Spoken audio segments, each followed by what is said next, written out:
नमस्कार, आदाब, प्रणाम। मैं हूं आपका दोस्त और छपरा जिला से ग्रामीण चिकित्सा सेवा समन्वय समिति का जिला अध्यक्ष डॉक्टर आनंद कुमार तिवारी।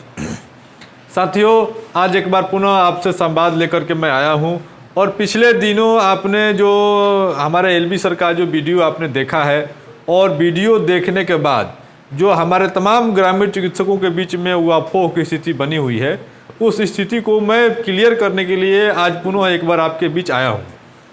जैसा कि आप जानते हैं कि संडे के दिन प्रति संडे के दिन हमारे एलबी सर का जो बयान आता है उसे काफ़ी हम लोगों में उत्सुकता रहती है सुनने के लिए कि आज हमारे बारे में एलबी सर क्या बोलने जा रहे हैं।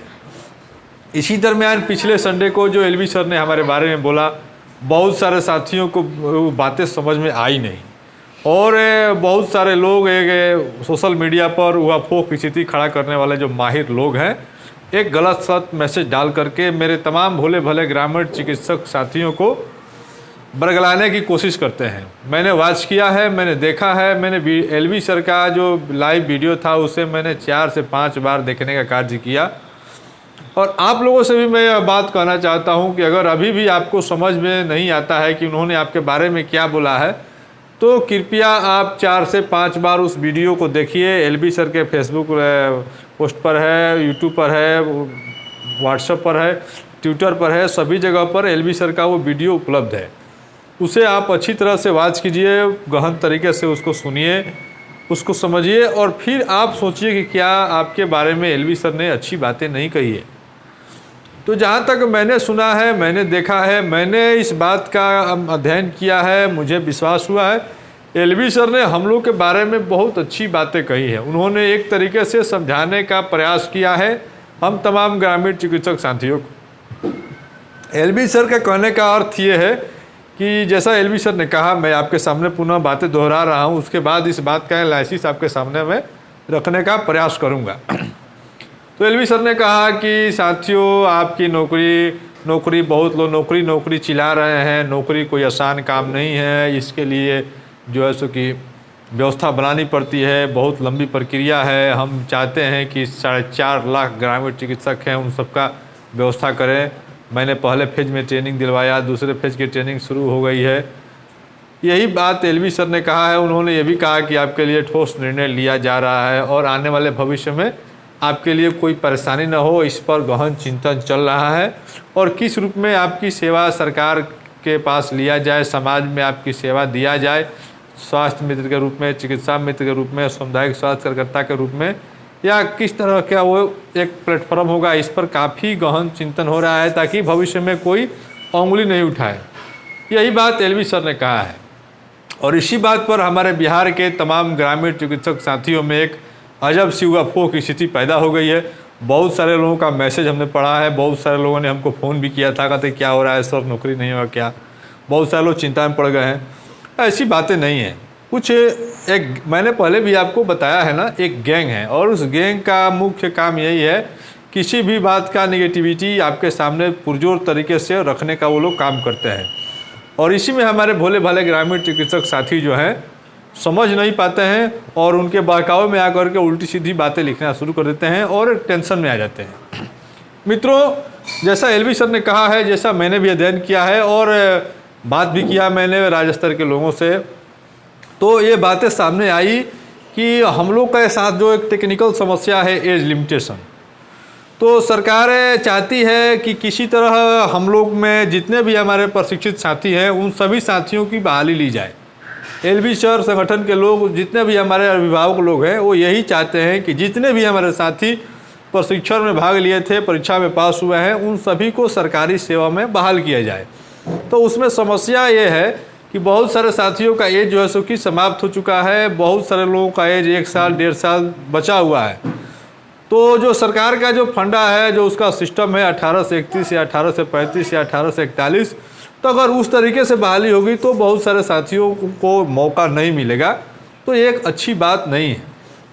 और एलबी सर चाहते हैं कि जितने भी हमारे साथी हैं जिनका 6 महीना भी एज बचा हुआ है, साल भर भी एज बचा हुआ है, 2 साल भी एज बचा हुआ है, उन सबको एक बार सेवा करने का मौका मिले, सरकार की तरफ से उन्हें सम्मान मिले। और इसी दरमियान जो है सो कि सरकार भी सोचती है कि चूँकि पोस्ट तो है नहीं, मैंने पहले भी आपको बताया है कि पोस्ट बनाना पड़ता है, पोस्ट बनेगा, उसके बाद आपकी बहाली की प्रक्रिया बनेगी, तब जो है सो कि आकर के मुख्यमंत्री श्री नीतीश कुमार जी, हेल्थ सेक्रेटरी, स्वास्थ्य मंत्री खुद आकर के आपके सामने प्रेस कॉन्फ्रेंस करेंगे और आपकी बहाली की घोषणा करेंगे। उसके लिए विधिवत जो है सो कि विज्ञापन निकाला जाएगा, क्या प्रक्रिया होगी, इन सब पर सोच चल रहा है। और सब पूरा होने के बाद माननीय मुख्यमंत्री जी आपके बीच आएंगे, जरूर आएंगे, मुझे भरपूर विश्वास है। लेकिन सरकार यह चाहती है कि अगर हम बहाली कर दें तो सरकारें आती रहती है, सरकार जाती रहती है। बहुत सारे मामलों में हम लोगों ने देखा है, आपको भी मैं बता देना चाहता हूं कि सरकारों के निर्णय को पलट दिया जाता है। क्योंकि एक तो पोस्ट बनाना है और पोस्ट बनाने के बाद आपकी बहाली करनी है। पूरे समाज में जैसे आप सरकार को एक धमकी दे रहे हैं कि हम 4 लाख हैं, हमारे पास 4 गुने 3 बराबर इतना वोटर हुआ, उतना वोट हुआ, हम फलना विधानसभा में हरा सकते हैं, यहाँ जिता सकते हैं, उसी प्रकार विपक्ष की भी पैनी नज़र आप पर है। और विपक्ष भी इस बात को समझ रहा है कि आपकी बहाली होने के बाद एक बहुत बड़ा वोट बैंक का तबका जो है नीतीश कुमार जी के साथ सटने जा रहा है। तो विपक्ष की भी इसकी चिंता है और माननीय मुख्यमंत्री जी भी इस बात को समझते हैं कि एक बहुत बड़ा तबका को अगर हम नाराज़ करके चलेंगे तो मुझे परेशानी होगी। तो अगर आपके पक्ष में सरकार फैसला ले लेती है तो विपक्ष भी यह सोचेगा कि एक बहुत बड़ा वोट बैंक नीतीश कुमार जी के साथ टर्म करने जा रहा है, तो कैसे हम इस वोट बैंक को डिस्टर्ब करें। तो हो सकता है कि आपकी बहाली पर सवाल खड़ा हो जाए और विपक्ष के लोग यह बात उठा दे कि आखिर क्या मजबूरी थी 56 साल के आदमी की बहाली करने की, क्या मजबूरी थी 58 साल के आदमी की बहाली करने की। ये मुद्दा उखड़ सकता है क्योंकि विपक्ष आपके यहाँ काफ़ी मजबूत है और हमलावर विपक्ष है, काफ़ी हमला करता है सत्ता पर, आपने देखा है। तो इन्हीं सब बातों को लेकर के नीतीश कुमार जी काफ़ी चिंतित हैं। मैं आपको बता देना चाहता हूँ कि आपकी नौकरी होगी, लेकिन पिछले आप जब देखेंगे उत्तर प्रदेश के शासन में हमने देखा है माननीय मुख्यमंत्री अपने मुलायम सिंह यादव जी के कार्यकाल में बहाल किए गए 18,000 पुलिसकर्मियों को मायावती की सरकार ने बर्खास्त कर दिया। उसके बाद जब मायावती की सरकार ने बर्खास्त कर दिया, वो लोग हाई कोर्ट में गए, उसके बाद अब जा करके जो है सो कि मामला विचाराधीन है, लेकिन माननीय योगी जी की सरकार ने उन्हें बहाल करने का आदेश दिया है। तो एक बहुत लंबी लड़ाई चली, 15-16 साल लड़ाई चली है बीच में।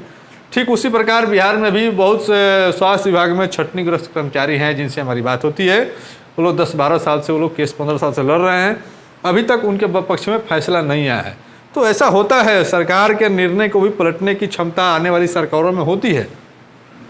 तो इसलिए नीतीश कुमार जी आपके लिए ठोस निर्णय लेना चाहते हैं, आपके लिए मजबूत निर्णय लेना चाहते हैं, ताकि आने वाले समय में आपके बहाली पर कोई उंगली नहीं उठाए। माननीय एलबी सर का बात यही कहना है कि ऐसी व्यवस्था होने जा रही है कि आने वाले दिनों में आपकी बहाली के ऊपर कोई उंगली नहीं उठे, कोई सवाल खड़ा नहीं हो, सरकार फंसे नहीं। इन सारी बातों पर सरकार सोच रही है, समझ रही है और एक ठोस निर्णय आपके पक्ष में सरकार लेगी, ये मुझे भरपूर विश्वास है। इसलिए मैं तमाम अपने ग्रामीण चिकित्सक साथियों से, भाइयों से अपील करता हूँ, गुजारिश करता हूँ कि आप थोड़ा दिमाग को ठंडा करके सोचें। मैं हवा में मैं भी कभी नहीं बोलता हूँ। मैंने आपको पहले भी बताया था कि मैं जो बोलता हूँ वो बात को मैं काफ़ी तार्किक तरीके से सोचता हूँ, समझता हूँ और उस पर गहन चिंतन करने के बाद मैं अपनी बात लेकर के आपके बीच में आता हूँ। बाकी लोगों के जैसे मैं आप कुछ भी हवा में बोल करके फिर कल अपनी बयान पलटने वाला व्यक्ति नहीं हूँ। मैंने पहले भी कहा था कि कोर्ट वाले मामले में जब हमारे कई साथियों ने कोर्ट जाने की बात उठाई थी, उस समय भी हमने कोर्ट के जाने के मामले का विरोध किया था और अपनी बात आपके सामने आकर के रखा था कि कोर्ट जाने से पहले एक बार हमें सोचना चाहिए कि कोर्ट जाने से हमें क्या फ़ायदा है और क्या हमें घाटा है, क्या नुकसान है। तो जो मेरे साथी कोर्ट जाने वाले लोग थे, ऐसे नहीं है कि मेरे बातों पर वो लोग कोर्ट नहीं गए, उन लोगों ने लीगल राय लिया और लीगल राय में ये बात खुल करके सामने आई कि आनंद तिवारी जो बात कह रहे हैं वो बात सत्य है, कोर्ट जाने में अभी हम लोग को नुकसान है। तो साथी कोर्ट नहीं गए। फिर भी अभी भी पिछले दिनों देखा अपने व्हाट्सएप के माध्यम से एक संदेश चला दिया गया था कि 25 से 30 के बीच में मुख्यमंत्री जी आकर के और आपकी नौकरी की घोषणा करेंगे, लाइव घोषणा करेंगे। फिर मुझे मामला मेरे संज्ञान में आया, फिर मैंने उसके तहकीकात किया उस मामले को और मैंने उसे आपके सामने लाने का प्रयास किया। मैंने मैसेज को खंडन किया और कहा कि नहीं, ये भी जो भी मैसेज फैलाया गया है यह मिथक है और असामाजिक तत्वों द्वारा फैलाया गया यह संदेश है, ऐसी कोई बातें नहीं है। आपने सुना होगा एलवी सर जब आए उसके बाद लाइव आए तो उन्होंने बात कही कि 25-36 के बीच में जो बातें हो रही हैं वो गलत बात है। तो इसलिए हम जो भी बात बोलेंगे आपके सामने वो काफ़ी उसकी गहन छानबीन करने के बाद ही हम कोई मैसेज आपके पास पहुंचाते हैं। और मैं आपको विश्वास दिलाता हूं नौकरी आपकी होगी, आप 1 इंच भी उसकी चिंता मत कीजिए, नौकरी हर हाल में होगी। मैंने पहले भी कहा है, चाहे जैसे हो, चाहे जिस विधि से हो, याचना नहीं, रन करना पड़े, चाहे जो करना पड़े, नौकरी आपकी होगी। मुझे नीतीश कुमार पर, माननीय अभिभावक डॉक्टर एलवी सिंह पर पूरा भरोसा है। आप लोग शांति बनाए, धैर्य रखें। आप लोग इतना बेचैन हो जाते हैं।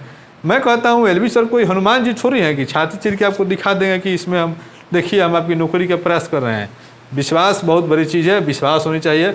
और विश्वास नहीं है तो जो इच्छा करे आप लोग कीजिए। आप लोग स्वतंत्र हैं, विद्वानों की कमी नहीं है, एक से एक विद्वान बैठे हुए हैं। मुझे ज़्यादा कुछ नहीं कहना है, टीका टिप्पणी पे मैं नहीं जाना चाहता हूँ। धन्यवाद, जय हिंद।